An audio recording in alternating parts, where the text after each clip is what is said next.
what have we learnt? Who would like to paraphrase for me what we've learnt?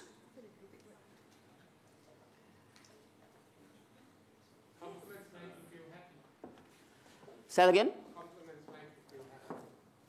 Perfect. So what is a compliment? Genuine acknowledgement of something positive. And how do you translate that? How does the person get the message? You have to tell them. Through words. Do you actually have to tell them? Can you compliment people other way? How can you do that? Pat them on the back. Yeah, absolutely. Shake their hand. A reward. Hug them. So there's lots and lots and lots of ways, isn't there, that we can stimulate the MFB. It's through our words, though, that create transformation. So if we look at that repeat behaviour, how many of you have got children? Yeah. Have you ever complimented your children and then 5 minutes later they're doing exactly, again, what you complimented them for? For my children, I might say, Nicholas, great lad, good man for shoveling all that dirt into the wheelbarrow. You are just fantastic. And I turn around, the wheelbarrow's full again. So, we're pretty smart, though, don't we? We think, maybe that's how we get the wheelbarrow to be filled. But there's another part that we have to be cautious of. Now, we used the word periaqueductal grey before. If there's a part of the brain that is a receptor of good stuff, would you expect, therefore, there would be another part of the brain that is a receptor of not so good stuff? How many of you have ever been on the receiving end of words that are not kind? Yeah. How many? Anne Louise, my partner, not in my time. Excuse me. She's standing there. No, how many? How many? And how do you feel? What do you do when someone says something that you don't like? What do you want to do? You want to shrink? You want to close up? You want to disappear? You want to attack? So it's that fight or flight going on here. And then you've got sort of in automatic mode, aren't you? And the interesting thing is when we're in that emotional state, if you look at the brain in three parts, neocortex, limbic system and reptilian brain, we've knocked out the neocortex, so logic is gone. We're just in survival mode oftentimes. We're operating purely out of the limbic system, which is not necessarily a good place to be in the negative sense. So the good PAG is a bit like releasing neurotransmitters. A couple of them are dynorphin and enkephalin. They operate just like aspirin, as an example. What does aspirin do? Dulls the pain, eases the pain. Does it solve the problem? No. The problem is still there.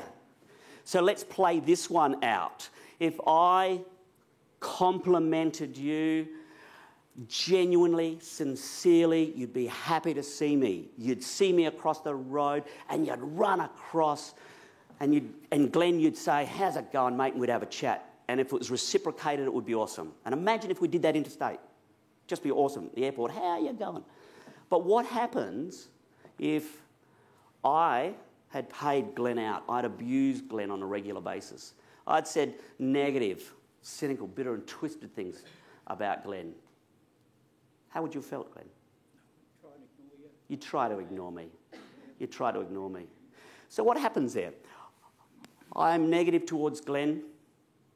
The minute Glenn leaves me, through the PAG, there is that release of the neurotransmitter that acts just like aspirin, takes the pain away.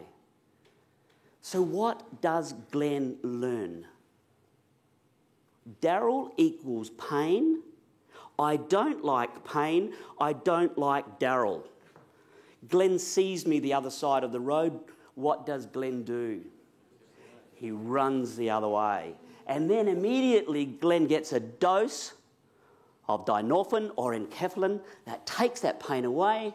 Glenn feels good. What's that called? Negative reinforcement. It's part of it. Negative reinforcement. So what good does it do us to use negative words? It achieves nothing. But such are the power of words. Let's go back to the Fiona story. Fiona was the girl that I spoke to climbing Mount Lofty that morning. What would happen if Fiona had said to me, when I said hi, nothing? What would I have done? Kept walking. What if Fiona said straight away when I said, 26 kilometres, she'd said, you think you're good? I did 183 in 24 hours last year. You've got nothing. How How do you think I would have felt?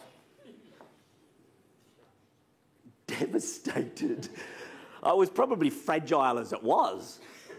I would have been devastated. So I think it confirms very clearly that the power of words can bring about transformation, but not just for positive, but also in a negative sense.